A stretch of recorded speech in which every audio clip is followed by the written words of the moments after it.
Hey everyone, it's Alex and welcome to this Marvel Rivals guide where we're going to be discussing each of the heroes available in the Marvel Rivals Alpha test. Now it's worth noting that this is only a sample of the heroes that will be in the final game. In open beta there's going to be more, and of course in the final release there'll be even more. But I have to tell you, what we played so far during the Alpha test has been remarkably tight, remarkably fun, and the heroes have incredible personality, and I think there's a hero for pretty much everybody. It's worth noting that they're all split up into three subclasses: Vanguard, Duelist, and Strategist. Vanguard, your classic tanks. These are your front liners, right? Familiar with that kind of role in many other games. Your duelists, which are your damage dealers, your assassins, the ones that kind of put up the DPS. And then finally, my favorite class, the strategist. I'm a support main. I've always played support. I was a mercy main in Overwatch, and I love them. I love them, and what's interesting about them is that like they have very different characteristics, very different playstyles. Loki's more of like this disruptive damage dealing quasi support, whereas Mantis and Raccoon and Luna Snow are much more dedicated in their role. So I really like how there's a bit of a hybrid role to the supports here.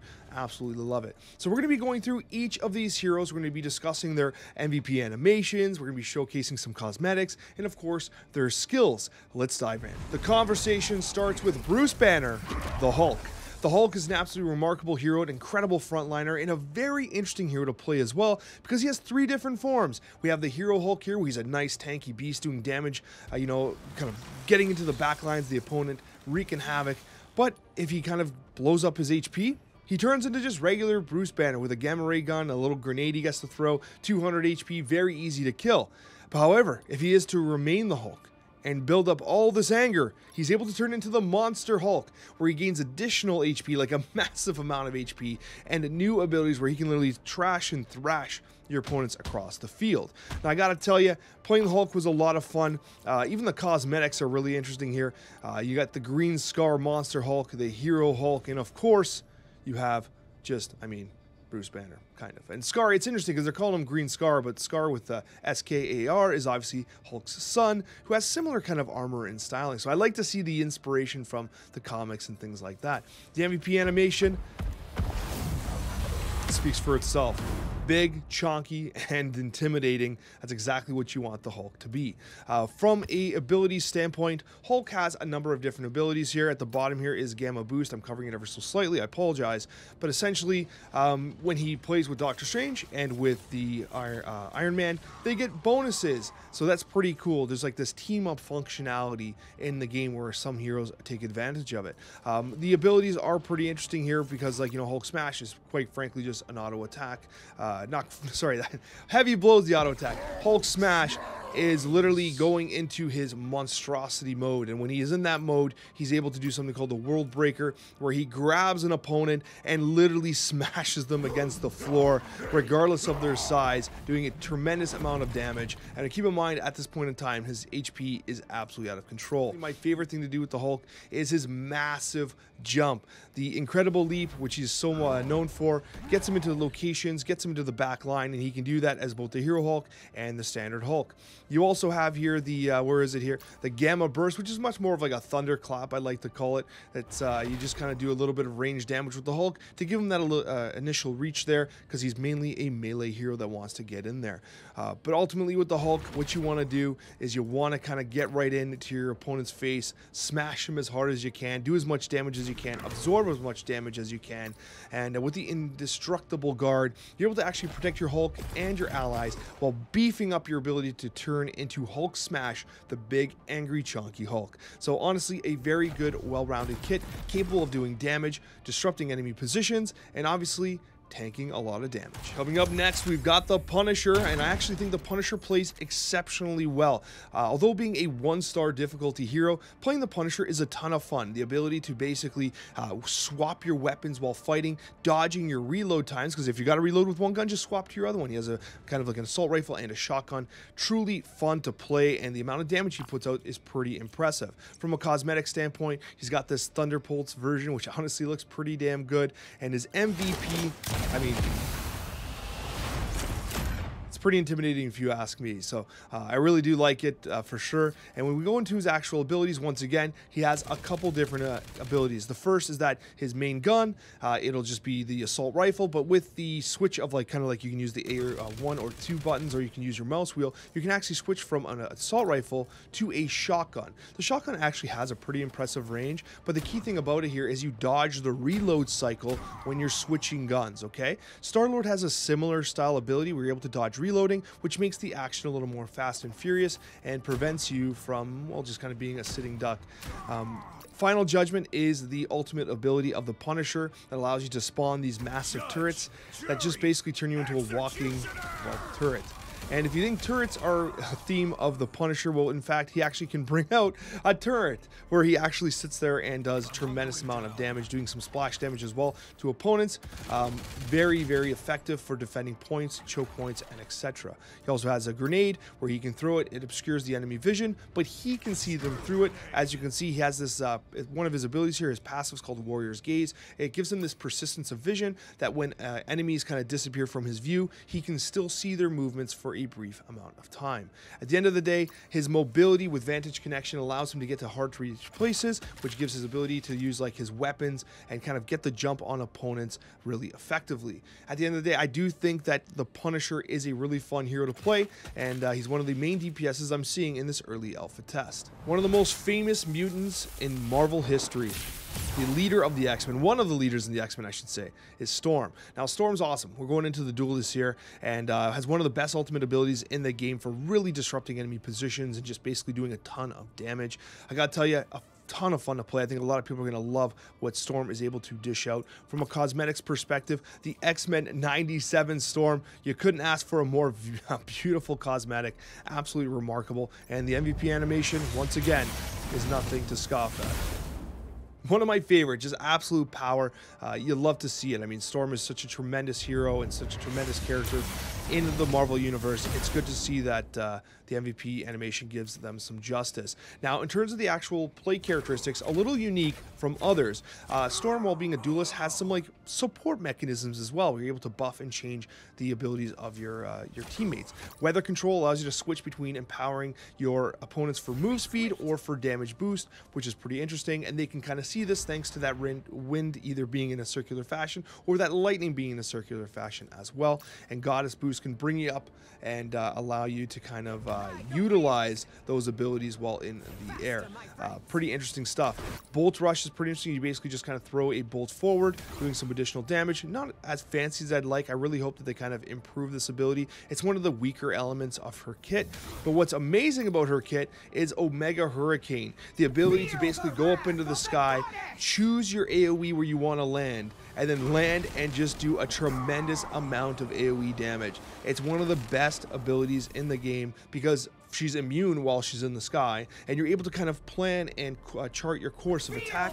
And I mean, listen, a lot of the objectives in this game are location based, and so when you're able to kind of disrupt an entire location or an entire objective, you're doing your job as a damage dealer. So ultimately, I really like Storm here, one of my favorite heroes so far in the closed alpha test. Next up is Loki, the God of Mischief, and I gotta tell you, Loki has a tremendous set of skills, very challenging to play, but he's a hybrid like support damage dealer, which I think is really cool for the game. I mean, I've already unlocked one of his cosmetics. This is not his starting kit. This is his unlocked cosmetic. This is his starting kit, which actually might even look better. I just really like the President Loki one too. From an MVP standpoint, again, not quite as fancy as the Storm one, but still very fitting of the God of Mischief. As we go into abilities here, again, much more complex than some of the others. His ability to his basic attack is a heal and an attack at the same time. It damages opponents while also healing allies. It has no like auto aim, which is like Mantis kind of has a little bit of like auto correction for healing, so it's a little trickier to actually land, but ultimately it's still a very effective ability. What makes him really good though is his doppelganger ability. He casts illusions of himself throughout the map, which he can then teleport to using his F, his devious exchange. Now they actually cast some abilities, but they stand kind of still and stationary and like weakly auto attack, so they kind of are obvious that they're not him. but you can exchange into those locations to dodge enemy movements, which is exactly what I was doing in the first video I released for Marvel Rivals on the channel. Backstab is a very interesting one as well, because I have it set to my mouse button, but it's by default V. You're able to get behind enemies and do additional damage. However, I do think this is pretty weak. My experience with backstab is that like you'd hope to do some additional damage sneaking up on an enemy, because you often come out of invisibility, which is your deception, to land it.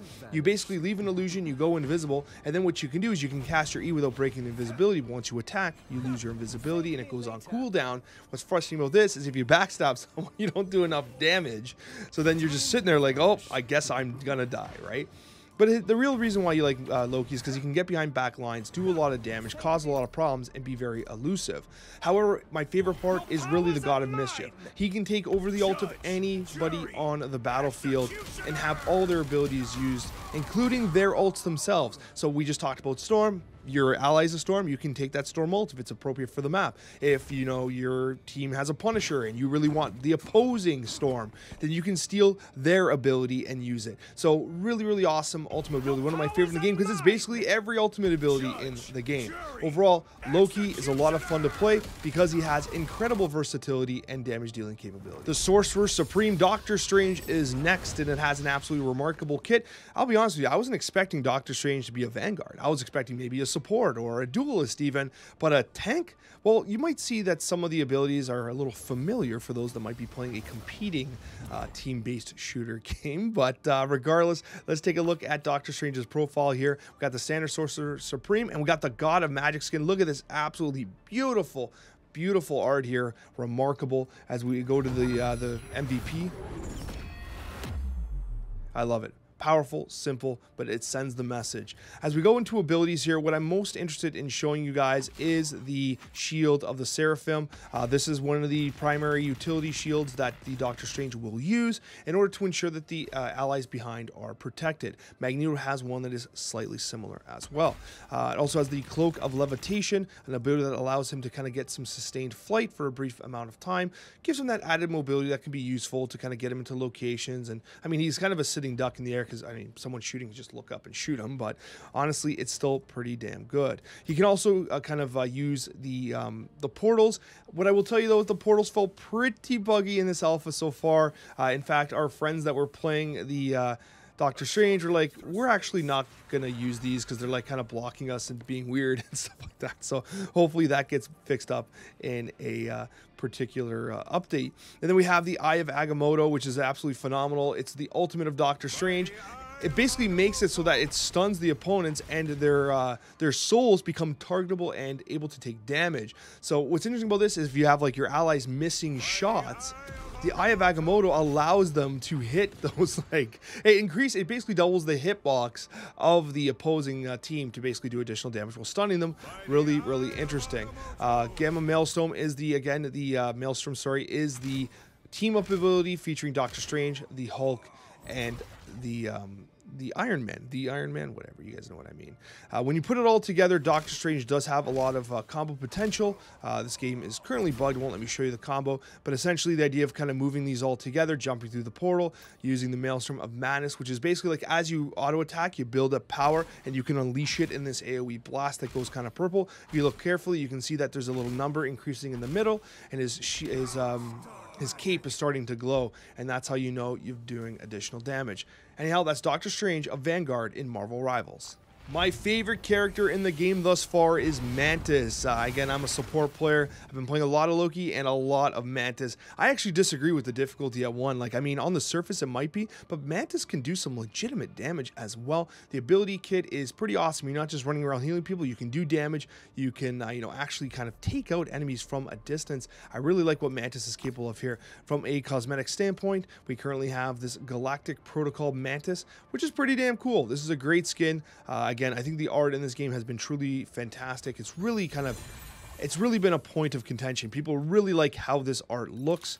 You also have the MVP, which I've been fortunate enough to see on a few occasions, but honestly, very, very good. Now with the abilities here, you have just a standard, left click type of attack from a ranged I'm not going to say DPS because it's not necessarily DPS, but she can almost feign like a DPS.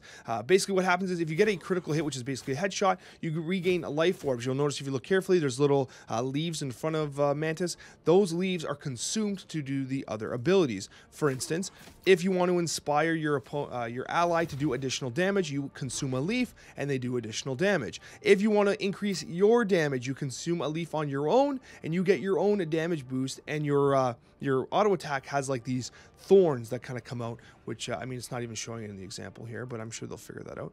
You also have the healing flower, which consumes orbs to heal over time, so you can actually target your allies and give them a little bit of a burst heal here, which helps them to kind of stay alive over time.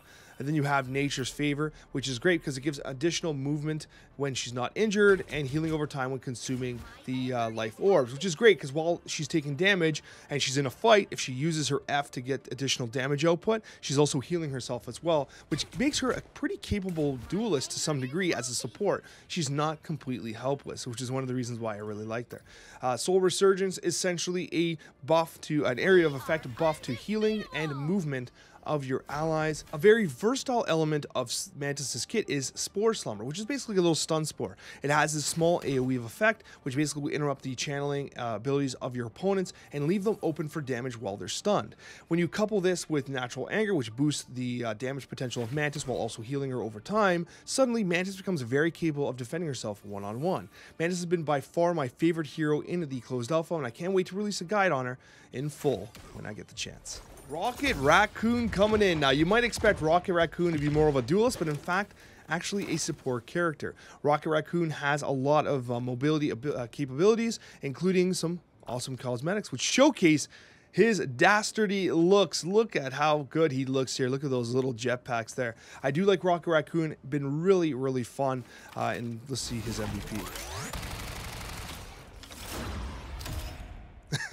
It's just awesome. I love it. I love those MVP abilities. When we talk about Rocket Raccoon's capabilities here, we're talking about, honestly, a pretty good machine gun, like some decent damage, pretty straightforward projectile damage, but his right click is repair mode. Now this is a little awkward in the beta. Essentially, when your ally takes damage, you can right click, which shoots like this little like hovering grenade type thing that can bounce off walls and stuff to heal your allies, but it kind of like drifts through them and heals it as they're close. It's a bit of a different way to heal, and you could even like heal around corners and position yourself better to protect yourself. But a little, like, it takes some getting used to is what I'm trying to say. I prefer Mantis's more direct heal, but this one is a little more versatile to some degree. You have Jetpack Dash, which allows you to dash forward, which basically is just straight up mobility, as is the Wall Crawl, which allows the Rocket Raccoon to get up into locations that opposing players can't really get. He can also fall slowly and kind of drift around in the air, so if he jumps kind of off like a ledge, he's able to kind of stay in the air and perhaps stay out of vision of the opponent. The Battle Rebirth Beacon is extremely useful. It drops armor packs, which basically boosts, it provides like a shield or armored effect to the allies, while also giving them a spawn point nearby the battlefield. It can be destroyed by your opponents though. One of the best things about the Rocket Raccoon, of course, is his ability to launch his ultimate ability, which greatly increases the damage of all allies in the vicinity. This is great. It has great range. You can even position it in a way where your opponents can't really see it or get to it, and it'll actually kind of operate through walls and stuff to give your allies the damage that they need to win the game. One of the most powerful heroes in Marvel is Hela. I mean, if anybody's watched Thor Ragnarok knows, Hela is a force to be reckoned with, and it's the same here in Marvel Rivals. Very similar to, like, honestly, like a sniper class. It doesn't feel like, she doesn't have a sniper rifle, but the damage being done at a distance is truly remarkable, and Hela is going to be the one for you marksmen out there. So Hela has some additional skins, really like it. Love the look of that, like, smoky cape. Again, the art of the game is phenomenal. Let's take a look at the MVP. The Thing of Nightmares. Absolute nightmares. It's great to see. When we go into abilities, once again, you have the Night Sword Thorn. This does a lot of damage, especially headshot based damage. In terms of individual kind of, damaged, like, instances is going to be one of the highest in the game. The right click is a little unique. Basically what happens is you fire multiple swords at them, they get hit, and then it kind of blows up after a small delay. With your E, your soul drainer, you can actually pull enemies together, and then they'll get hit by the piercing knight as well. So you kind of cast this on somebody, and then you pull everyone together, and then the AoE proc will hit everyone in the vicinity. You also have the opportunity to, after defeating an enemy, it'll generate a crow, which will explode after a short duration. So once again, a little crow comes up and does some AoE damage. When you kind of put that together with the right click piercing knight, you have these small little bursts of AoE damage that you can use your soul drainer to kind of get set up. I also do really like the ultimate ability, which I'm sure is a very popular one. That actually changes the perspective of Hela as well. You kind of go to this first person perspective and shoot these massive AoE blobs. What I will say though is you generally want to use it like the soldier from TFT, where you're hitting surfaces to do AoE damage. They're hard to like pick out like specific, kind of like an Iron Man flying in the sky. Regardless, really like Hela, incredible damage dealing potential, and even with the survivability of the Astral Flock. So very mobile, high damage dealing hero, low HP, but definitely an assassin and a marksman. Next up is the King of Wakanda, the Black Panther. Now, as of the closed alpha, Black Panther's power level seems a little undertuned. Hopefully it gets buffed, but what I will say is that there's two heroes in this game that play kind of like a fighting game, right? Like you're playing Street Fighter or something. Black Panther has that feel, as does Spider-Man. Black Panther is very complex to play and revolves around kind of assigning marks to enemies to amplify his damage dealing capabilities. Let's take a look at his cosmetics, the standard Black Panther, and you got this red-based Black Panther, the Dora the Explorer Black Panther. And then we got the MVP animation.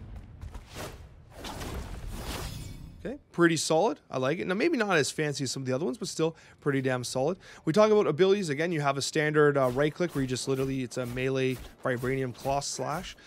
You can also do a spear toss, which is going to attach vibranium marks to enemies. Those vibranium marks are used as amplifiers to a number of different skills in Black Panther's arsenal. For example, spinning kick also applies vibranium marks to hit enemies while allowing you to move very quickly and doing damage. You can also have subtle step, which isn't honestly so subtle.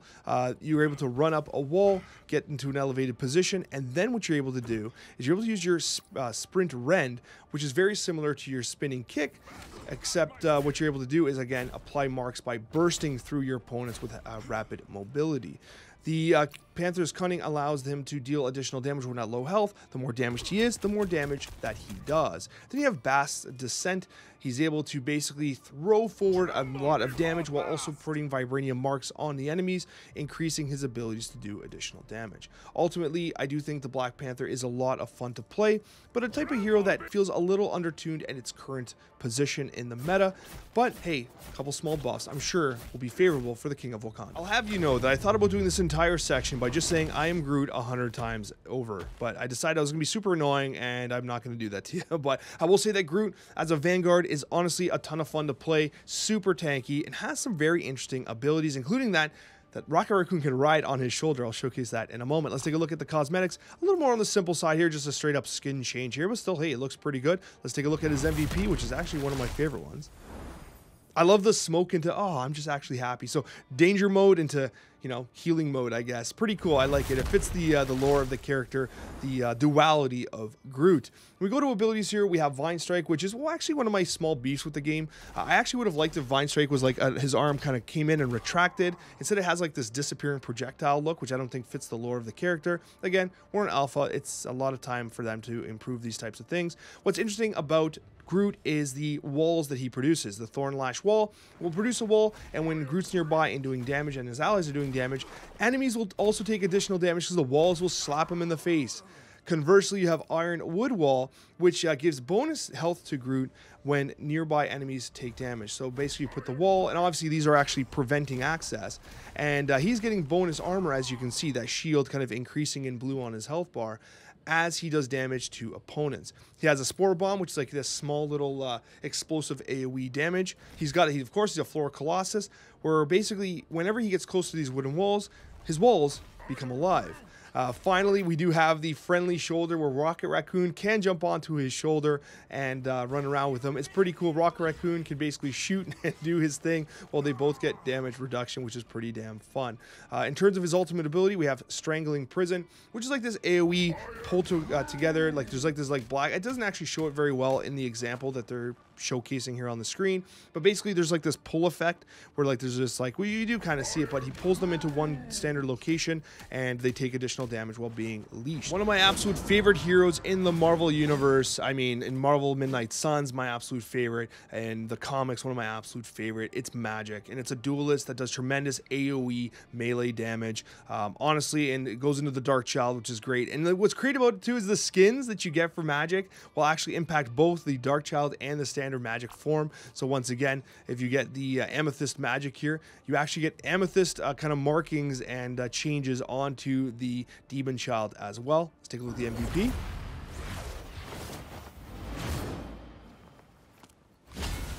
Awesome. Love it. Now, Magik's capabilities are pretty interesting. Of course, you have the Soul Sword, a huge AoE damage dealer.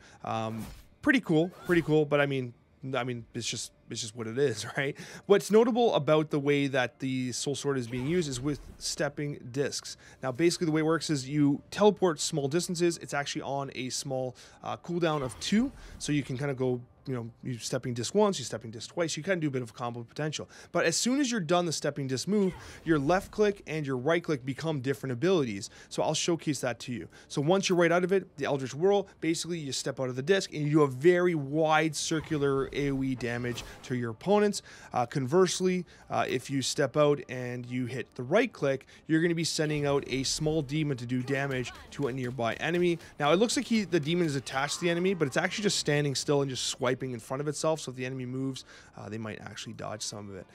It's also worth noting here is that Dark Child is the ultimate ability of Magik. It basically increases all of the potency of the abilities, more AoE, more damage, everything gets just crazier, and she just becomes nearly impossible to deal with. Why?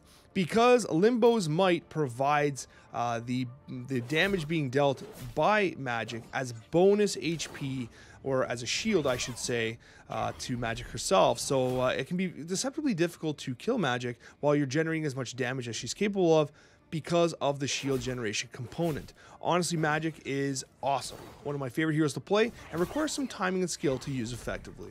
There are few heroes in the Marvel universe as stylish as Luna Snow. One might make the argument for Dazzler. Hopefully Dazzler finds its way into the game eventually, but until then we have the strategist, Luna Snow, a very effective healer in their own regard. In terms of cosmetics, a more straightforward approach if I could just color and reskin here to minty beats. Let's take a look at the MVP.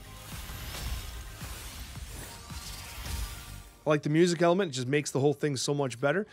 With regards to the abilities, Luna Snow, very similar to that of Loki. The left click will do kind of some multifaceted effects. It damages opponents, it heals allies. Nothing much more to say there. What's notable here is you also have a left shift, which basically allows you to do this like sustained attack where you can restore your own health while also damaging enemies and healing allies as well. So pretty cool effect. Share the Stage is a main component of her kit. Essentially what you can do is you can assign it to an ally, and anytime you heal another ally, the one that's being shared with heals as well. So this here allows you to kind of assign a tanker, a DPS that's diving in, the Share the Stage, and so you can heal someone else while they also take advantage of the effect. One of the best parts about her kit. Absolute Zero is this like ice freezing effect, which is pretty cool. If you hit an enemy, it'll freeze them in place. Cryo Heart, which is awesome because you will restore health to yourself while using Absolute Zero and while casting ice arts. Smooth Skate's one of the things that I think people really like about Luna Snow. It allows her that when she's kind of running for a certain set of time, she'll start getting enhanced speed so that she can get to the battle faster. At the end of the day, what I will say there is the Fate of Both Worlds is probably the thing that people are most excited about when they use Luna Snow. What it is the ability to start dancing, right? You're doing some healing, all your allies around you are healing, and then you can switch to a damage boost, changing the ground purple around you, giving your allies some additional damage. So you can actually control whether you're healing, whether you're doing a damage boost, and you can switch over and over as often as you want during the duration of the ability. Tony Stark, the Iron Man. I mean, what can I say? Iron Man, obviously an iconic character, and in this game, plays an iconic role.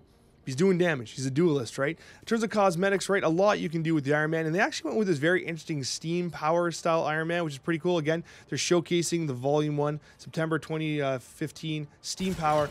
It's interesting that they're taking inspiration from the comics and making the characters reflect that, which I think is pretty awesome. Let's take a look at the MVP.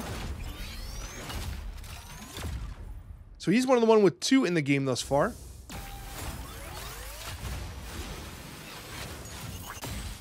Pretty awesome. Really like it. When you take a look at his abilities here, you have the Repulsor Blast, which is basically a standard left click. Nothing too fancy there, doing a little bit of AoE splash damage. You have the Unibeam, which is basically like the classic chest cannon, Tony Stark. You know, a little bit of additional damage, more like a bit of a machine gun. The Invincible Pulse Cannon, a massive disruptive AoE blast that does a tremendous amount of damage to enemies in a kind of large radius. What's interesting about the Iron Man is that he has the ability to fly almost continuously at any time he wants. And while he's flying, he can do things like Missile Barrage and Armor Overdrive, which will shoot missiles around him. So while he's flying, for instance, he'll actually unleash all these missiles, doing some AoE and seeked damage to his opponents here, which for some reason is not showing. Come on, hit it. There you go. You can do some damage here. And Armor Overdrive is exactly the same thing, except it, while he's flying, will increase the damage of his Repulsor Blast and his Unibeam. Okay, so a little bit of an added thing there. And once again, when you start to move all these things together, you get this like combo play that you're able to do with the Iron Man. We're able to do a tremendous amount of damage rather quickly while also being incredibly mobile and difficult to hit. Perhaps the most difficult hero to play in Marvel Rivals is Spider-Man. Spider-Man is a hero that honestly is tremendously challenging, and much like prior when I mentioned, you know, you have a couple heroes that play like, you know, Street Fighter. This is definitely a Street Fighter style hero, and I'll explain in a moment. We do have some cosmetics here we'll take a quick look at. You have the standard Spider-Man, you have the Spider-Punk here, which is pretty damn cool. Let's take a look at his MVP. Pretty good, and we do have a second one as well. It's pretty good. I mean, you can't argue that that is pretty inventive there. So we go into his main abilities. Once again, one of the more difficult heroes to play. You have your standard striking here, and when you have a Spider Tracer applied to your opponents, you basically do some additional damage, and the Spider Tracer is applied with a little mark above their heads, noted by the web cluster. Now, what's notable here is Spider-Man obviously can swing around a lot. Highly mobile hero, can basically travel across the map with ease, and that's super useful for like these domination style map modes where you want to make sure that you have a presence at any moment in time. While like someone like Magneto's got to like run over, Spider-Man is swinging. You also have the ability to disrupt enemy positions and then get you close by, where you can then use your amazing combo, which actually punches your opponent in the sky with an uppercut, where then you can do everything else. Twip and flip is pretty interesting here. You're able to do some double jumps and again use your added mobility. Spider Sense gives warnings when enemies have been around, which is kind of interesting. So like if you don't see someone but the Spidey Sense goes off, it's like this additional kind of like passive ability to give you some knowledge of like, oh, maybe someone's waiting to ambush me. And of course, like any good spider, the ability to wall crawl. Ultimately, Spider-Man is pretty damn awesome. His ultimate ability does like this. It's kind of like this massive AoE stun, which is pretty damaging, pretty great, and at the end of the day, very fitting of one of the most difficult heroes to play in Marvel Rivals. Magneto, the leader of the X-Men. I mean, listen, as a ranged tank, Magneto is a definite force in the game, and I gotta say, I love it. I love it. Magneto has a lot of key abilities as a Vanguard, definitely a massive tank in the game, but a ranged one at that, with some melee capabilities as well. With regards to cosmetics, again, just a slight reskin here, nothing too fancy from that perspective. Let's take a look at the MVP. Okay, pretty cool. When we go to the abilities here, it's worth noting here that, again, he is a ranged tank. So he's going to be doing ranged-based damage. So it's a little different, the play style for a tanking perspective. He does have the Metal Curtain, which, of course, is synonymous with these types of team-based shooters at this point, where you're able to protect your allies. Metal Bulwark, it provides the shield to an opposing, an ally, preventing opposing enemies from doing damage to them. Mag Cannon gets that rings on his back and just basically does knockback-based increased damage, and then, you know, which is pretty good. It's pretty useful to have some additional burst as Magneto. We also have the ability here to do the Meteor M, which basically allows Magneto to rise into the sky, and the longer that it is held or channeled, the more damage that it'll do at the end of the day. So Magneto has a lot of capabilities, including that of metallic fusion, which basically allows him and the Scarlet Witch to do some additional damage, making his melee attack a nearly ranged one similar to Magik, doing tremendous amounts of damage. So honestly, Magneto, a very capable ranged Vanguard. One of the absolute best damage dealers in Marvel Rivals is Scarlet Witch. Tremendous damage capabilities and relatively straightforward to play as well. Let's take a look at some of her cosmetics here. This one here, this Moonlight Scarlet Witch, is notable because it is one of the only ones that upon getting to level 30, you will unlock permanently for your account by participating in the closed alpha test. Let's take a look at the MVP.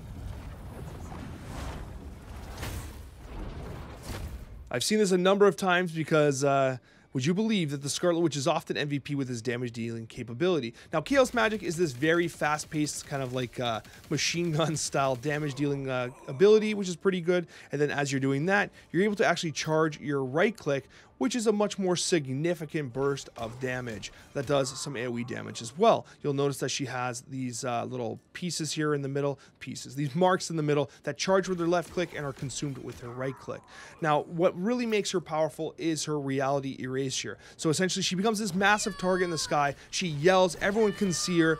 She's susceptible to damage, but if she gets the skill off, she eradicates all enemies in a massive AoE. So as soon as you hear that yelling, target Scarlet Witch. That's kind of the main thing here. Similar to Storm, except Storm is basically invincible because she's in the air and untargetable. Whereas with Scarlet Witch, definitely targetable and can be disrupted. Mystic Projection allows her to move. You can move invisibility, but like you can kind of still see where she is. Like opponents will see like this slight ghost effect. Dark Seal's pretty cool too. It'll kind of be a disruptive movement, kind of choke point thing, which you can use to make it so that opponents will slow down, take damage, and get stunned as they move through it. And then you have Telekinesis, which allows her to fall and move slowly. Ultimately, a very capable hero, tremendous damage potential in Marvel Rivals. I was a huge fan of Peni Parker from the Spider-Man Into the Multiverse series, so I'm glad to see that Marvel Rivals has tapped on Penny's shoulder to join the fight in the game. And I mean, a pretty interesting Vanguard as well. Almost like a duelist, but much more of like a choke point specialist. Very different playstyle. Let's take a look at the cosmetics first. So again, just a classic little reskin here. Nothing too crazy from that perspective. Let's take a look at the MVP.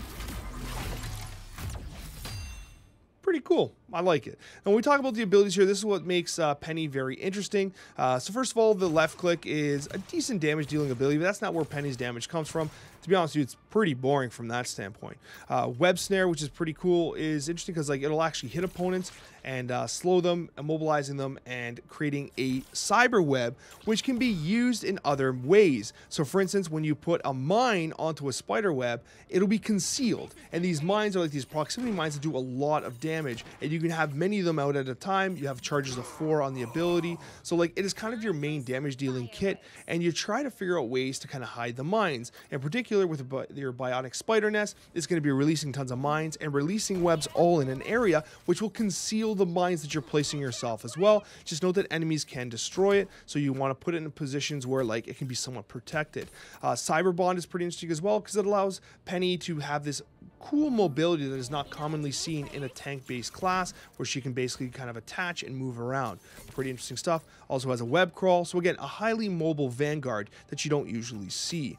What's interesting as well is that the ultimate ability is Spider Sweeper, which essentially makes her near invulnerable, running around, leaving webs everywhere, dropping bombs everywhere, and again, it just allows her to completely knock people out of a given location, like a domination point that people are trying to control, while also making it an absolute nightmare if she does die after, because there's mines and webs everywhere. So a really cool hero in Marvel Rivals. One of the most famous heroes in Marvel is Star-Lord, and I gotta tell you, probably the best hero in the game right now. Absolute S tier, incredible damage dealing potential, and in the hands of a very skilled player, completely destructive. Like absolutely incredible what Star-Lord's able to do as a duelist. Tremendous amounts of damage. Let's take a look at the cosmetics here. This is actually pretty cool. I really like this one. A completely different look for Star-Lord here. I really like it. Again, some of the skins have much more of like an intense change to them, and this is definitely one of them here. Let's take a look at the MVP. Pretty good. You like it. Now, the key thing about Star-Lord is obviously the guns. Feels very similar to Tracer, the way like that burst high damage capability works for those that are familiar with Overwatch. What's interesting here is that essentially when you boost around, you're able to kind of do like this very mobile element to Star-Lord. You're able to get to locations fast, generate some movement, but it's the stellar shift here. The ability to dodge. And what's notable is when you dodge, you reload. So you basically do your burst, you dodge. When you come out of the dodge, you're fully reloaded. So you do have a limited number of dodges you can do within a short period of time. There's like a counter of 2, and it has a pretty rapid cooldown, but it is essentially the manner in which you, dodge your reloading mechanics. Punisher's similar, but Punisher is just switching weapons, whereas with Star-Lord, you're going to be moving around. Blaster Barrage is pretty interesting. It does a lot of damage in this like frenzy of shots where he's kind of just bursting around. Pretty cool. Very interesting. Again, similar to the ultimate of a hero that I shall not name in another game that I shall not name. But let's go to Galactic Legend here. This is basically like a targeted... okay, is this kind of similar to another... okay. All right, I'm starting to see some comparisons here. But anyways, still super effective in Star-Lord's kit. It's very difficult to survive a straight-up Galactic Legend burst. You're probably going to die if you get targeted by Star-Lord. So ultimately, one of the absolute best DPSs in the game. And finally, that takes us to Namor. Namor, the god of the sea. I don't think he's actually called the god of the sea. He's the king of the seas. I knew he was something along those lines. A very interesting hero, very unique as a duelist as well, because he, again, similar to Peni, it's all about zoning people out. Let's take a look at some of his cosmetics. Again, nothing too fancy here. He got a bit of a color reskin. Not bad. Let's take a look at his MVP. Our man just rode a whale. Pretty impressive. In terms of abilities here, the thing that really makes, again, he's similar to Hela where he's throwing these spears, doing some pretty significant damage. His damage is not nearly on par with that of Hela's, but one of the higher ones in the game. What's interesting though is he has this like, this protective barrier which basically makes so that he cannot be damaged or use skills, but honestly makes him invulnerable in that moment. What's also interesting as well is you have Aquatic Dominion, which allows him to basically put down these little turrets, which are these little monsters that fire. Now, what's interesting is that as he does damage with the his abilities, the cooldown of this will actually decrease, so he can put more out on the field. And when you have them out and you use the Wrath of the Seven Seas and you do damage, they'll actually all target one specific hero and do an enhanced increased damage shot to them. So watch how he's hitting the one on the right, and then he's hitting the one on the left, and then after that that right click, it targets the one in the center. It's also worth noting here they have the Horn of the Proteus, which brings Magento to leap on top of enemies. I didn't realize Magento was a whale. I thought it was like this big monster. Maybe there's another Magento in Marvel. Haven't quite read that comic yet. Frozen Spawn is interesting because with Luna Snow, you have these added abilities where the little monsters have different abilities, which is pretty damn cool. Charged with ice, one might say. At the end of the day, I do think that Namor is a very interesting hero, one that is unique in the sense that you have like the ability to like kind of position your little turrets in a manner that allows you to kind of obstruct choke points from your opponents. Thank you guys so much for watching. I really appreciate it. I hope you found this helpful. I know it was a bit of a longer video, but I wanted to talk about each of the heroes available in the closed alpha test. If you found it helpful, please hit the like button. I would sincerely appreciate it. If you're interested in Marvel Rivals content, definitely consider subscribing, as it's something we're going to be doing here on this channel. And we'll see you on that next Marvel Rivals video.